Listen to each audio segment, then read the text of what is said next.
প্ৰিয় শিল্পী জুবিন গাৰ্গৰ অবৰ্তমানত প্ৰথমটো ভোগালী বিহু পালন কৰিলে অসমীয়াই। বাপতি সাহোন বিহুৰ দিনটোত প্ৰাণৰ শিল্পীগৰাকীৰ স্মৃতিয়ে আমনি কৰিছে অনুৰাগীক। সোণাপুৰৰ কমাৰকুছিত শান্তিৰে জিৰণি লৈছে জনতাৰ শিল্পীয়ে। মাঘ বিহুৰ দিনটোত শিল্পীগৰাকীৰ স্মৃতি কৰি পুৱাৰে পৰা জুবিন ক্ষেত্ৰত ভিৰ কৰিলেহি একাংশ অনুৰাগীয়ে।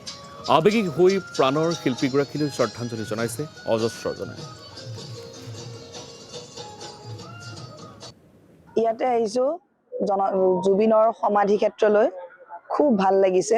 প্ৰথমতে আজি বিহু দিনাখন ভগৱানক চাকি জ্বলোৱাৰ পিছতে ঘৰৰ আমি আটাইটি আমি জুবিনৰ সমাধি ক্ষেত্ৰলৈ আহিছো তেখেতক শ্ৰদ্ধা জনাবৰ কাৰণে। কাৰণ আমাৰ জুবিন আছিল জনতাৰ শিল্পী, এজন গণশিল্পী। তেখেতক আমি বিহু দিনাখনো পাহৰিব নোৱাৰো।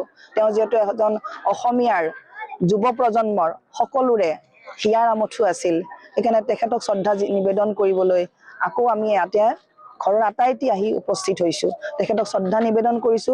তেখেত সকলোৰে মাজত অসমৰ লগতে বিশ্ববাসীৰ মাজত যুগ যুগ ধৰি জীয়াই থাকক তাৰেই কামনা কৰিলো।